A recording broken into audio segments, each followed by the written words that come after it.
Liz and Christina on the great work that they're doing. So we do have nominations for the officer roles. So myself as chairman, if we're all in favour of that from MP, if you can either say aye or raise your hand. All in favour, absolutely. Okay, that's my best kind of election, unopposed. Then we have, for vice chairs, we have Lucy Powell, Lord Knight and Lord Tope. Are we all in favour of those as well? Yes. Oh, in that case, again, unopposed. So it's great. We are corporate. We've got all our officers elected now, so we can move forward, and I'm sure Tessa can help with the paperwork in filling that. Just need to check, do we need to go through formalities of appointing yourself as secretariat as well? Or? I don't think so. That's just on the form that we have to submit. Right. Thank you for checking. Not a problem. In fact, we're probably about 10 minutes in advance of where we should be, which I'm aware probably gives us more time for the awkward Q&A at the end. No difficulty there, Jonathan. But if everyone's happy with us moving kind of quicker through the process and going to Liz a bit ahead of schedule, which I'm looking as unopposed. Can I just, yes. Can I just briefly say, sorry, can I just briefly say, you know, congratulations and well done to you, Christian, for taking on the chair of the APPG. It's something I've enjoyed greatly over the last Parliament and while, and you know, you've got a fantastic team here with Jonathan and the National Literacy Trust, and you'll do great things. And obviously you're a neighbour of mine as well, so you know, I'm sure you'll be a brilliant chair. What will be an increasingly important topic, I'm sure, you know, with all the challenges that disadvantaged children will have in accessing literacy and the growing gap there. So just wanted to put on record, you know, my congratulations and thanks to you, Christian. Much appreciated, Lucy. If I could have that in writing, even better. But I'm sure there are some very big shoes to fill. And obviously, thank you for the work you've done previously in chairing this as well. I'll give it to you in writing. You can put it on your next election address. Absolutely part of my plan. But yeah, if everyone's happy to move forward, I'll let Liz from the NAVR go forward with her presentation, which I think we've got scheduled for roughly about 10 minutes, and then open up. Thank you, Christian. If you could, excellent. Thank you. Put the slides on. So as Christian said, I'm from NFER, National Foundation for Education Research, and this is going to be an overview of the evidence that we have to date. And we're really in the middle of things in many different ways, but one is really getting a picture of the impact of the pandemic, and in particular the disruption to education. So this is almost a sort of an interim early look at findings. And I think, you know, we're in this for the long haul in terms of trying to address some of the issues. So bear in mind, it's a glimpse about some of the things, and a heads up to some publication from the Education Endowment Foundation in a few weeks as well. If you could move along, please, Tessa, thank you. So I want to first of all just look very briefly at the overall, the big picture pre-pandemic. Then I'll move on to a little bit about the what we saw in terms of disadvantage gap. Then some of the early findings from the first lockdown and subsequent findings about the context of learning at home, what we know about the digital divide and so on. And then, as I said, a heads up on some upcoming hard attainment evidence. So big picture internationally, we have two major studies that involve reading literacy, PISA 2018, PIRLS 2016. England, Scotland, Northern Ireland in PISA, relatively sound findings. Wales was a little bit less positive, but and again with PIRLS, the picture is fairly strong. if we compare with other English-speaking or Western European countries. However, Far Eastern Pacific Rim countries, as we know, reach very high standards. Nationally, again, a pretty static picture, not much movement in terms of overall attainment, a majority of children reaching expected standards, and it's a challenging curriculum. But of course, this conceals what we call the disadvantage gap. Next slide, please. So overall, not bad. However, when you unpick it, so the first one I want to talk about is the work by EPI, Education Policy Institute. And this is the one, you've probably seen it before, which suggests that in primary schools in England, the closing of the gap has now stopped. In 2019, it looked as if we weren't closing the gap. There's a marked gap between children we see as disadvantaged, eligible for pupil premium, free school meals, and children who are not disadvantaged, and that gap was not closing in 2019. It's also EPI that suggests it would be at secondary 500 years on the current level of trying to close a secondary gap before we'd got rid of it. So this is a persistent issue. The PISA study, again, that's bottom right, showed a similar gap. Internationally, it isn't, for the most part, it's not worse than others, but it is a very marked gap. And in Pearls, which is primary, year 5, so 9, 10-year-olds, a 40-point gap overall. And as a rule of thumb, that's around about a year's progress, about 40 points as rule of thumb. So a very marked gap, sometimes called the long tail of underachievement as well. A marked gap, a disadvantage gap. Also, we have a great spread of attainment of all our children. We have some very high achievers, but also some children who are failing really to get to grips with literacy, and it's a persistent issue for us. If you could move on, Tessa, please. So this is data from England. It's from NFER's survey with the Nuffield Foundation during the spring and summer. So we had teachers telling us that there was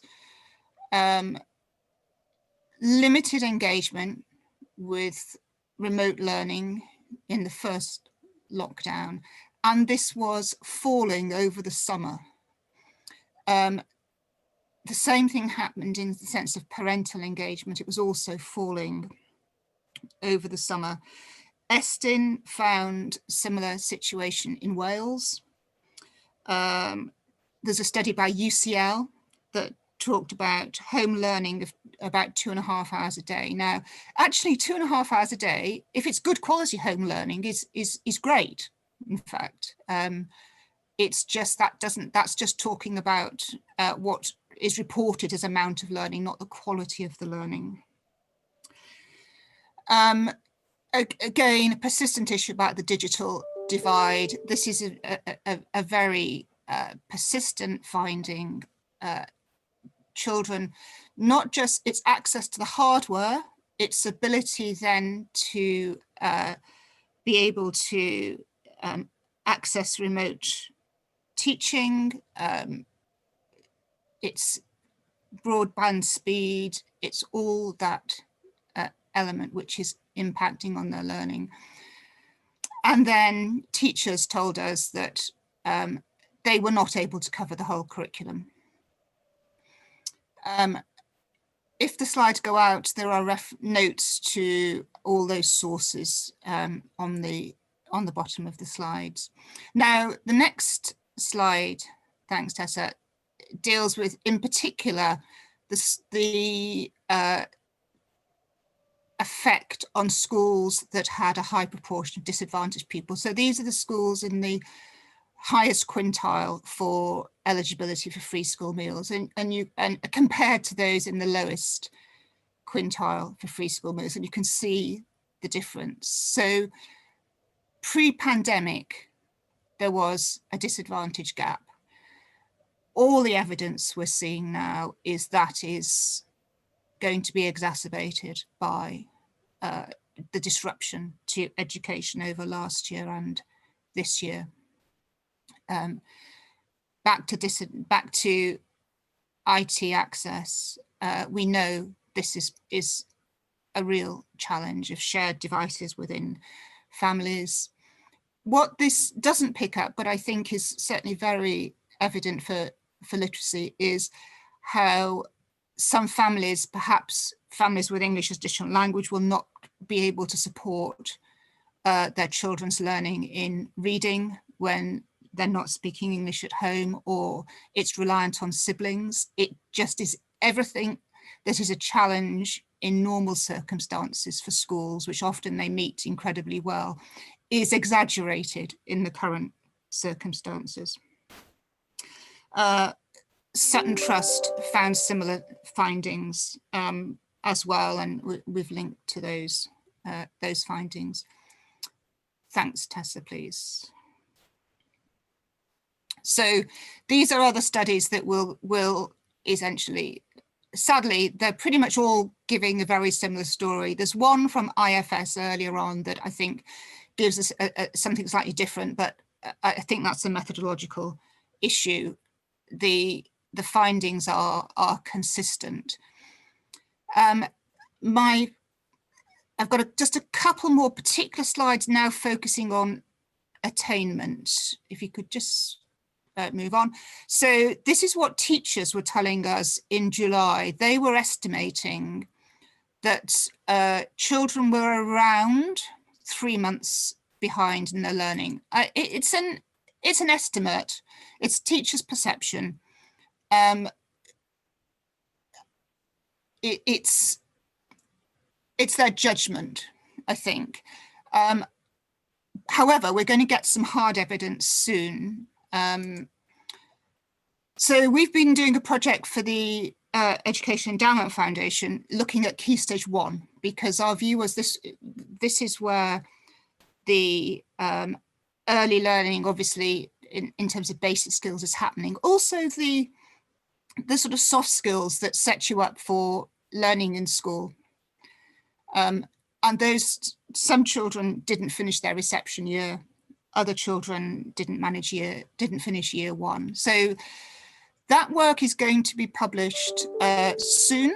It's just, there are 2 elements to it. The first part is looking at reading and maths to start with year 2, but we also have waves going out to year 1 and year 2 in the spring and year 1 in the summer. So I'll keep a lookout for those. We're also looking at the disadvantage gap in that as well.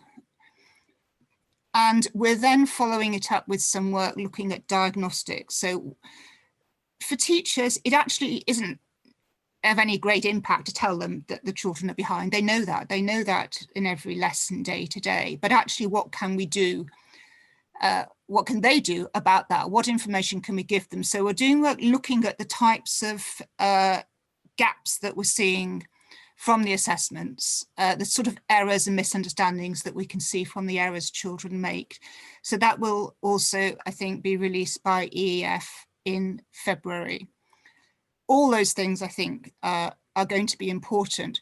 The part that is probably we're not picking up yet because we haven't got a tool for it, is the impacts on the social skills. We've got something in the field, but we won't be publishing that till the autumn, the data. But just what we know about how when children were back in school, they were having to learn in a different way. Teachers were having to teach in a different way. I think the impact on their communication skills, their levels of cooperation is the sort of the unseen part of all of this as well.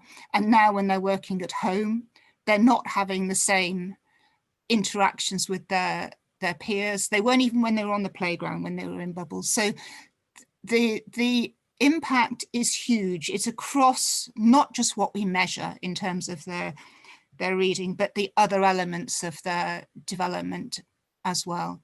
And I think I've slightly overrun, but I'm going to, I think, stop there and hand over to Christina, I think. Yep, slightly overrun, but thankfully we built in a bit of spare time Right. at the beginning. So over to Dr. Christina Clark, the Director of Research for the National Literacy Trust. Over to you, Christina. Thank you. And if we can start our slides. Thank you. So actually very much like Liz, my approach, actually modeling it on her, is what happened before the pandemic and what do we know about literacy engagement as part of the first lockdown. And then also looking at some particular groups that may not have benefited quite as much from the lockdown as others, because there were some benefits, as I'll quickly show.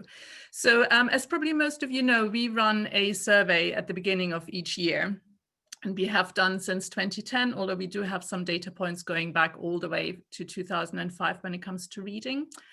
And in 2020, the survey closed a week before lockdown, and then we were posed with the challenge that I'm going to come on to next. But so this survey for 2020 actually showed that then we had the fewest number of children who told us that they were enjoying reading. It was actually the in terms of percentages, the lowest number we've ever recorded. We also had the lowest number in terms of reading engagement, in terms of their frequency, i.e. daily rate of reading had dropped significantly. And we saw something very similar in terms of writing. But then obviously we had lockdown, and we really wanted to know what the impact of the lockdown would be on literacy engagement of children. And we had a very open mind. So we just had non-leading questions, just wanting to know what they did in terms of reading and writing, and what maybe they might have been doing differently as a result of being at home. And what we found, next slide, is that actually compared to the beginning of the year in 2020, so before lockdown, that refers to January to March 2020, during lockdown, i.e. May and June, we actually saw the number of children who say that they enjoy reading going up. And actually when we ask different questions, i.e. about their own perceptions of their reading enjoyment, we found that about a third of children said, well, actually during lockdown, I enjoyed reading more. So we then wanted to know why that is. And the next slide presents a word cloud of the reasons children gave us in their own words as to why they might be reading, writing, or listening more or less than they did before. And the one outstanding reason as to why they might have been doing things more was time. They suddenly had the time to get into a book. They didn't have competing activities. As a boy said, I now can't run around and play football with my mates. So I took up reading. A lot also started writing. And in both, another sort of quite important theme that came out was the support for their mental health. They started, or they continued reading because it made them feel better. They started writing creatively in order, and we saw quite an uptick in creative writing in order to express their feelings and concerns, and to alleviate boredom. That was another big one. If we go to the next one. It's, however, not everyone who showed these upticks of reading enjoyment or literacy engagement in general. Liz talked about the digital divide, and it is important, but we also ask about a quiet space. Because if you don't have a quiet space at home to either work or take time out, then you're going to be somewhat disadvantaged in terms of your learning. And indeed, we found that overall, about a quarter of children said, I don't have such a space. And that was particularly true for children from disadvantaged backgrounds. And when we then looked at the relationship between having a quiet space and literacy engagement, and focusing particularly on reading enjoyment, we found that those children who have such a quiet space actually enjoy reading more compared with those who don't have such a space. But then we also found, if we look at sort of particular subgroups, because over the years we found that, for example, younger children enjoy reading more and do it more often than older children. In terms of disadvantage, we've seen a decrease in the gap in terms of literacy engagement, particularly when it comes to reading, that then in the past year or two has sort of slightly opened up again. But boys and girls was actually quite interesting, because that sort of has undulated quite a bit over the past 15 years. But in the last few years, we saw a closing of the gap between boys and girls. But that actually has completely been blown out of the water when it came, during lockdown, when suddenly the gap increased by 5-fold almost. So it went from a 2.3% gap between boys and girls in terms of their reading enjoyment to a whopping 11.5% with fewer boys reporting reading enjoyment. So there are obviously concerns for certain groups of children that, we've been working on for quite a long time, and we continue to do so. But we have a new survey in the field because it's the beginning of the year. So this time is going to be even more challenging, because we're asking back to the March lockdown, then what happened to their literacy engagement when they came back in some form or another to school in the autumn. And now it coincides with the third lockdown. So we're going to have quite, I think, an interesting narrative. And we're also asking consecutively for the first time about ethnic background. So I think it's going to be quite interesting to see how all of these variables interplay in terms of where they are in the country, because we know that children in different geographical locations have had different experiences in terms of lockdown, which will be reflected in the data, but also how that then interplays in terms of their gender, as well as their socioeconomic background. That's it from me. Over to Jonathan. Okay, in a moment I'm going to open the session to questions from the floor, but I just wanted to quickly summarise the main ways in which the organisations working in the literacy and reading space have stepped up in the past 10 months. So obviously, even though the majority of children weren't in schools during first lockdown, and again aren't in school at the moment, schools and teachers maintained an active role in terms of support for them in two ways. First of all, digitally, and the sophistication of the digital support for young people during the current lockdown is, as we're all aware, light years removed from the approaches that were in place during the first lockdown. But also physical support was offered by teachers, both those children of key workers and vulnerable young people in schools, but also teachers did a huge amount of direct outreach, taking resources, taking books into communities. And by and large, the charitable and the organisations working in this space adopted exactly those two prongs. So direct digital support and direct physical support. So on the digital side, the National Literacy Trust and other charities developed their own platforms. And I think one of the key things which emerged during the first lockdown was that actually the charities were no longer supporting teachers or even teachers and parents, but actually were directly supporting young people themselves through digital platforms. So there was an increased sophistication of digital support from the charitable sector, working frequently in partnership with publishers to young people during the first lockdown.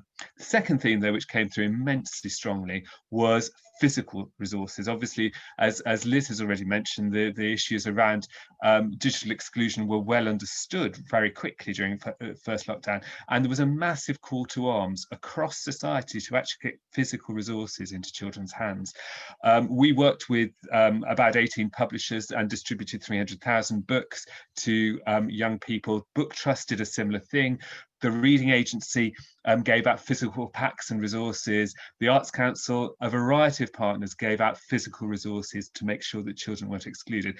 So, I mean, what is happening is not simply a retrenchment of the education system, but actually the growth of some very interesting and the emergence of some very active approaches to supporting young people's literacy and reading in new ways. And obviously what we're seeing coming through in terms of the data which Christina gave us around young people's increased reading in some cases is the reaction to those opportunities.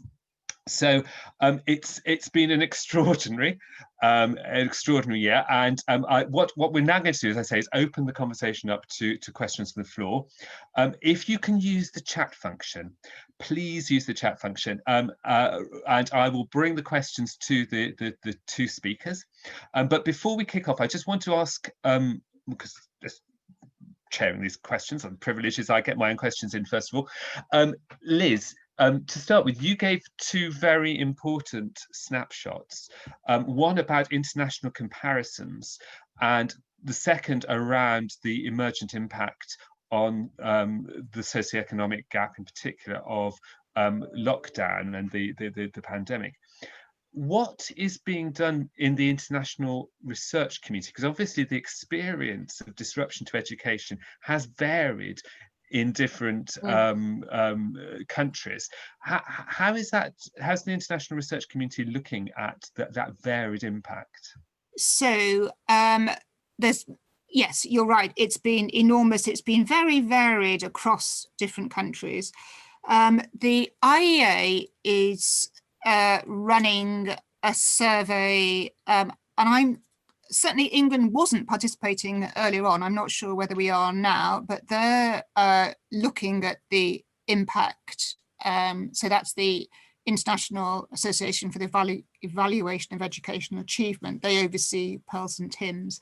They're looking, they're doing a survey.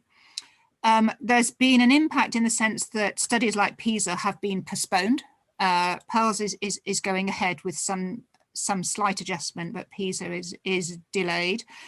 There's quite a lot of work being undertaken by some of the donor agencies as well. Clearly, they were already used to, many of them already used to running projects in challenging circumstances. It's just been made profoundly more challenging.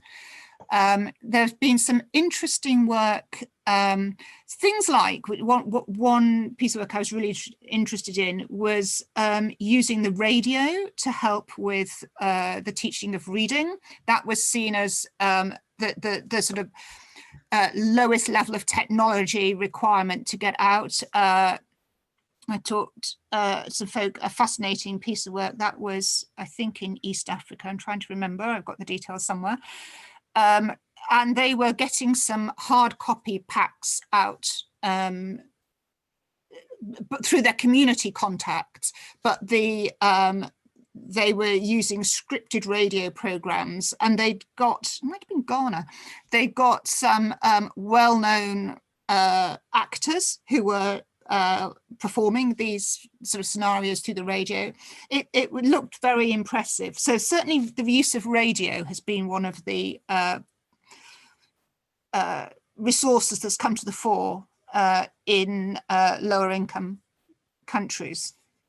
And that's interesting, because obviously it mirrors the BBC stepping up in some way, doesn't it, in terms of using broadcast channels. There's a very interesting question from Helen from the Dollywood Foundation about early years, because the focus of the conversation so far has been about school-age children. But I think we're aware from the Oxford Brookes work, the Baby Labs work, and also some of the Sutton Trust work, that the impact may be even more significant on early years. Christina, Liz, would any of you, will either of you like to comment? I guess this. Oh, sorry, Liz. No, go ahead. No, go ahead. I think there's a study, and this involves York University, looking at children in early years before entering school. It might be an Education Endowment Foundation one. I'm pretty sure it's the University of York. Someone else may know more details about that one. Christina, have you come across? I was actually going to say, I'm not sure whether the impact is going to be more or less significant, but compared to school-age children, it's different, because I think it involves two key stakeholders. One is the parents, and there's a wealth of studies that have come out nearly on a daily basis about the impact on the mental well-being of parents, and with a lot more parents feeling stressed, either because socially they feel isolated, or because of economic reasons, they're worried that they're not supporting their children properly. And then there's that huge amount of loneliness that a lot of parents feel because their normal support structure just isn't quite in place.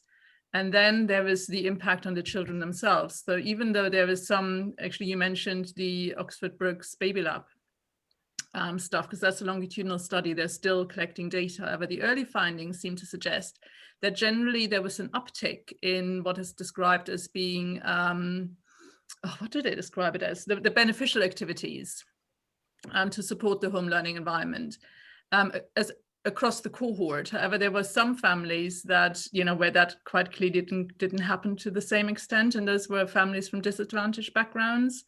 And in particular, they were less likely than other parents to engage in activities that involved outside outdoor space or access to books. So it's, I think, as you said in your initial presentation, Liz, that the pandemic magnifies all sorts of inequalities that existed, and that happens not only in the school space but also in the early year space.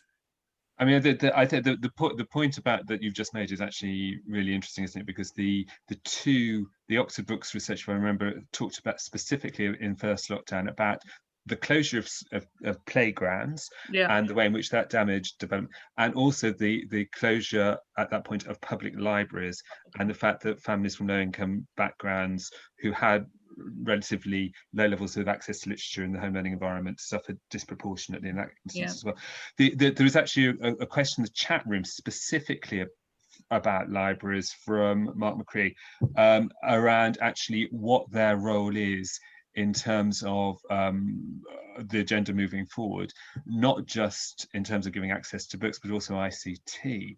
It's interesting, I've just come from a meeting with Alison Peacock and the Chartered College about digital access, and she was talking about kids on buses because they could access, sitting on the top of a bus with a laptop because they could access broadband on buses, and also children sitting in the car parks of public libraries because they could access broadband networks in the car park. Have you got any thoughts about the specific roles of libraries in terms of recovery and also support at the moment? Perhaps around the enjoyment of reading? Are you talking to me? Or are you talking to either of you? Yes, Christina, go for it. Well, actually, we asked children in the first lockdown survey, now that school libraries were closed, how were they accessing their reading materials? And actually, a lot of children said that they were rereading books that they had at home. But again, that sort of is highlights a disadvantaged point, because we also know that a lot of children from disadvantaged backgrounds don't have a book of their own at home. So they perhaps more creatively chose other routes to find their reading materials. However, I know from a conversation I've had recently, no, not now, but then Alison, I think. Actually, I had a conversation with Fiona and Alison Tarrant from the School Library Association recently, and what became quite clear is that even though quite a lot of school libraries are still open, the role of the school librarian seems to have changed from someone who helps children find reading materials or provide access to ICT to more of a pastoral care. So I think school libraries and public libraries have always been important, because we have, there is data out there to show that children, particularly those from disadvantaged backgrounds, use school libraries more and get more of a benefit from it in terms of opening up their reading materials. I feel as though I'm rambling. Liz? No, I was only going to ask to add, really just very specifically, one of the difficulties has been the anxiety around schools about the virus, actually, and many schools have not wanted children bringing in books, taking books home. Yeah. The whole thing about their own resources, that's all they bring to school in their little pack, and don't have access. In the library being very much an interactive thing, that's been closed down, I think, in some cases. and the sort of the librarian resource has been another body to be able to have to manage these smaller groups that schools have often had to have, rather than the specialist resource that we know that it is. I'm thinking specifically in primary schools now. So, you know, it all moves in this direction about, as Christina says, limiting, exacerbating the disparities that already exist, and then the anxiety around accessing those books, even if the school is well resourced. Whether children have the choice and the access that they would normally have is unclear, but certainly I think in some cases it's restricted at the moment. I think I just wanted to give a call out to school librarians in this case, because I think an awful lot of them have developed e-learning provision and a variety of very innovative approaches. Christian, I think you had a question, is that correct? Yes, thanks, Jonathan. Obviously, I'm very fortunate. I have a 2-year-old who seems to love reading at the moment, although very much focused on a book rather than an e-book.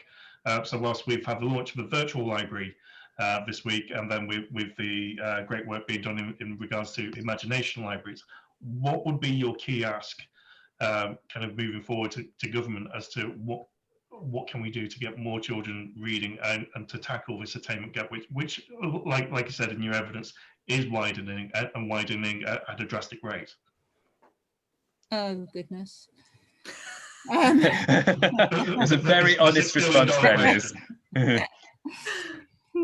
I mean, so many things have been tried, and I'm sure they're all helping, but we've not found the sort of the silver bullet that resolves all these issues. I mean, I think the point about engagement is critical. It's not just about focusing on the skills and measuring the skills and so on. Reading, I believe, more than anything else, it's so dependent on practice, and it's something that those that get the children that we capture early on, they voluntarily practice and rehearse those skills because they love reading, and you know, the Matthew effect. They get better and better because they're practicing in the way that, like, more often than not, does not happen with something like maths, for example. You know, but if we can capture them early on, you solve so much. It's all in the early years, really. Everything else is trying to remedy, trying to catch up. You know, if you can early on, and it is all, you know, my view is so much of it is engagement. We've got things, you know, much more knowledge about phonological skills and the early skills we need to build up in children in when they're starting formal schooling. But prior to that, there's all the work on storytelling and sharing books and capturing them then, because otherwise you're always trying to catch up. I think that's a very noble quote, because I mean the challenge is that the being literate is a cultural and a social activity, as well as the exercise of a set of cognitive skills, isn't it? And it is the ability for exactly as Christian described, the home to support and engage the acquisition and the practice of those skills, as well as the education institutions to actually support the teaching of them. That's vital. Christina, sorry. No, I was going to say, I think there is merit of celebrating ebooks, though, and actually that more children now have access to ebooks, because our own sort of study found, and it's sort of replicated what was shown before, that particularly those who are termed to be struggling readers, or rather reluctant readers, actually with ebooks, they not only started enjoying reading more, but they also read more widely, and not only read ebooks, but also print books. So I think that it is providing a form of reading to some children that otherwise wouldn't be seen to be picking up a book.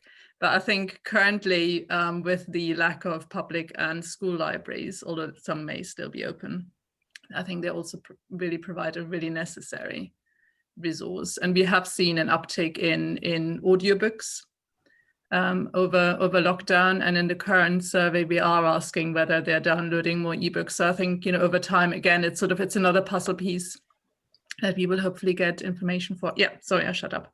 No, don't please ever. But there's a specific question from Greg Brooks, which is about clarification around the gender gap that you described, Christina. Well, I saw that earlier. Yeah, Greg. So that is fewer boys saying that they enjoy reading compared to girls. So it is, again, the gap is growing to the benefit of girls rather than boys. And I think that's an interesting point, isn't it? Because at the moment, the conversation has been around specific gaps, gender gaps, socioeconomic gaps. Actually, of course, we know it's the intersectionality of those identities which actually create the largest disparities. Are there any that the early research is suggesting we should be particularly wary of and concerned about at the moment? Liz, Christina? I from what I have seen, we're not seeing new things particularly appearing attainment-wise. It's more just creating further gaps. It's where there was a fissure, it's now a chasm in terms of the evidence that we can see, and all the effort of trying to reduce and I'm thinking specifically really of disadvantage, all the effort that's gone on trying to reduce the size of that gap, I think is blown out of the window really by the size that we're going to be seeing, which is obviously, desperately concerning, really. Indeed. Christina, the research that you did it look at the intersection? Did it look at simple gaps, or did it look at the correspondence between identity issues? It did both. So as typically what we tend to pull out are just the sort of the simple gaps, as we would describe it, i.e. gender versus free school meals. But we do quite often look at what is described as intersectionality. The one thing that we particularly looked at was in terms of diversity issues, because diversity is another issue that maybe has been highlighted during the pandemic. Not ethnic diversity. Ethnic diversity, you mean? Or actually in terms of gender. Because for the first time ever, we ask boy, girl, other. And other is a really unfortunate way of describing, your self-description, but it was the easiest way we found, because our survey is for children aged 9 to 18. So we had to find something that was sort of inclusive of all. And actually, we found some really interesting differences between children and young people who describe themselves as others in terms of the way that they see themselves represented, the degree to which they enjoy reading. So there are certain issues, but something we will have to quite clearly look more closely into. In terms of free school meals, we do ask in our survey about whether they receive free school meals. That has become more of an issue in as everyone knows, in recent times, because schools are very, very good at reducing the taboo that is still associated with receiving free school meals. So this year, we're also looking at a different way by looking at the school free school meals percentage, not looking at individual level, but looking at school level to see what that throws up in terms of the reading engagement, not the reading skill.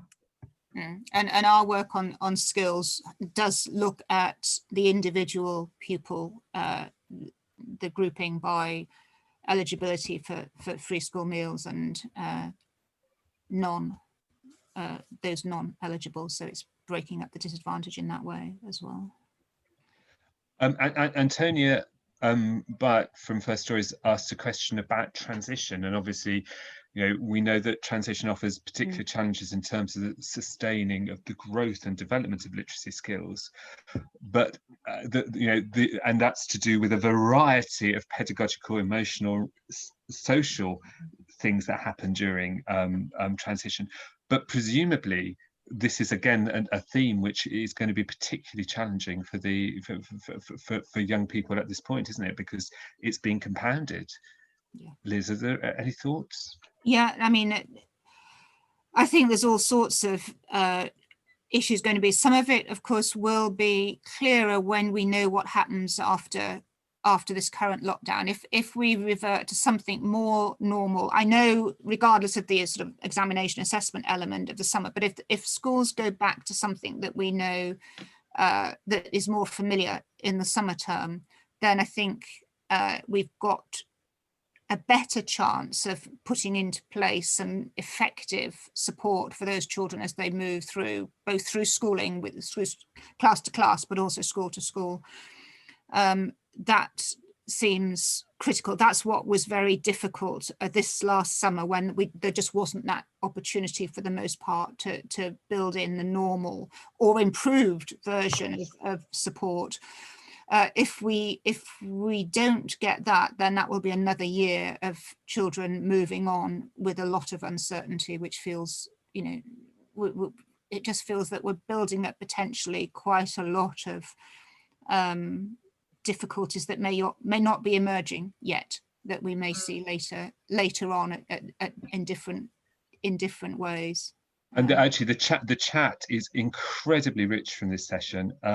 And one of the themes that's coming through at the moment is the theme around speech, language, and communication. And in the narrative in the chat, it started as a concern around early years development, and obviously that is completely understandable. But actually, it's beginning to be surfaced to the contributions as an issue across, because you know, it's the language obviously is modelled in the classroom. It's, you know, structured and supported in terms of pedagogy. In a home learning environment, that formal structure, that support for the development of syntax and vocabulary won't necessarily be there. And that's perhaps one of those things which one tends to put, as one of the contributors said, in the informal basket, but actually in terms of, you know, across this field, but I think actually thinking particularly about secondary education as well, and access to academic language and access to syntactical issues in terms of secondary literacy could be a big issue, couldn't it? Yeah, I would say I think it's right the way through schooling. I think we've not, because it's probably harder to measure on a scale, we've not looked at so much the communication skills, as I mentioned earlier. I would also add to that all the social skills as well, that in my role as a governor, I have my head teacher telling me that there's less low-level disruption, she said, with the new setup in classrooms, because children aren't sitting as groups. They're sitting facing the front when they're in school, obviously not at the moment in school. But of course, there may be less low-level disruption, but there's less talk, there's less interaction between the pupils. So there's a lot of other things that we probably haven't really bottomed out yet that's happening. Certainly teachers have found new ways of teaching with the challenges, and they will have had to forego some things in order to just deliver as much as they could do. So yes, I think that communication, that building up of the vocabulary, but earlier on, or you know, as you start school, all those other things that the reception class is doing to establish the foundations for children for later schooling. The disruption that I think is enormous, and the bits we'll measure are, you know, reading and so on, but there's a lot of other stuff around that that we haven't quite got handles on yet. Although I noticed that it is the York Education Endowment Foundation and York University. I think Jessie put a link in the chat to that one. That was the one I was thinking of. And their measure of social and emotional skills is the same one that we're using in Key Stage 1. So there'll be a little bit of a data set being established for that as well, which will be useful in the longer term. That's fascinating. Again, maybe that's where the sort of the disparity in age comes to the fore, because I think older children can avail themselves of many more communication channels than younger ones can in terms of social media. Then we also know from our research and other people's research in terms of video games actually supporting quite a lot of communication. So it's communication maybe has moved more online for certain groups of children. Well, I mean, that's one of the, this is absolutely playing to your strength, Christina, because one of the strands in the chat is about video gaming. And I think there is a whole challenge here, isn't there, about teachers understanding the strength of the communication activity and the literacy activity which might be going on informally in terms of young people's leisure times during lockdown, and incorporating that and validating that potentially in the classroom. Have you got any thoughts on that? Two, actually, because I think it's not just teachers, also parents, and I think parents actually had the immediate observations from their children, you know, other than previously just seeing them wasting time on a screen. Actually, they became much more aware of what video gaming can actually support, also because they started playing it themselves more, going by, you know, by data.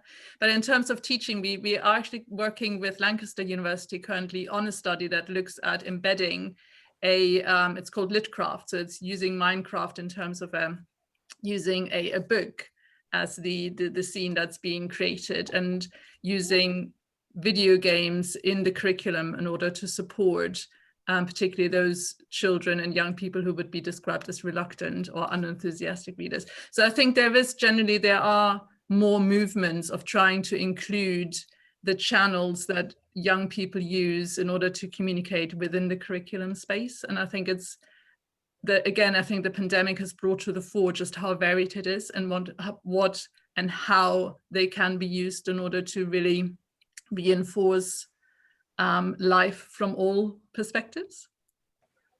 That was an absolutely brilliant conversation. It was brilliant in the chat room as well as on the screen. I mean, I think the thing I take from it is the fact that the profound social, academic, intellectual, developmental disruptions experienced this year operate on so many levels, and to see it as a disruption purely to the classroom is to actually misunderstand the interrelationship between the factors, and that, you know, the brilliance in terms of the chat room was that the analysis being offered was very rounded from the over 100 professionals in this conversation today, whether they're speech and language and early years professionals, whether they're working in the secondary sector, whether they're librarians, whether they're public or school librarians, whether they are teachers, and it's the aggregation of that professional wisdom which is going to give us a way through. So thank you very much, Liz. Thank you very much, Christina, for your contributions. And I'm handing back to Christian now. Thank you, Jonathan. I'd like to echo my thanks to Christina and Liz as well. It's been a very informative, albeit startling, conversation in regards to the evidence presented. Although that said, I don't think it's really come as much of a surprise to anyone watching. So the enormity of the task is one that will certainly be discussed many times in the Education Select Committee, for which I'm still a member. Want to thank Jonathan as well for very kindly chairing the Q&A section of this briefing. So I think really, as we come to a close, the APPG for me is not one where it's just an APPG in name. We clearly do have a very large-scale task in front of us to affect the life chances of thousands of children and young people across the country. So I like to think we're going to be engaging, we're going to be constructive, and we're going to offer criticism where it's needed, and try to benefit as many people as we can do. Want to thank everyone who's been able to join so far today, and certainly for the comments and the questions you've been raising. Certainly I've been making a note of many of them, and we'll be raising them with ministers as well as discussing with the team afterwards. So again, thank you everyone for joining today. Thank you to the National Literacy Trust for everything that they continue to do. And I certainly look forward to seeing how the virtual school library kind of progresses moving forward. So I think from that point of view, at 3 minutes to 2, we'll bring the meeting to a close. But again, thank you for everyone joining. If there are ever any questions or anything we can do further to work more closely, please do be in touch. I'm more than happy to work with everyone. So thank you everyone, and take care. Thank you so much, Christina.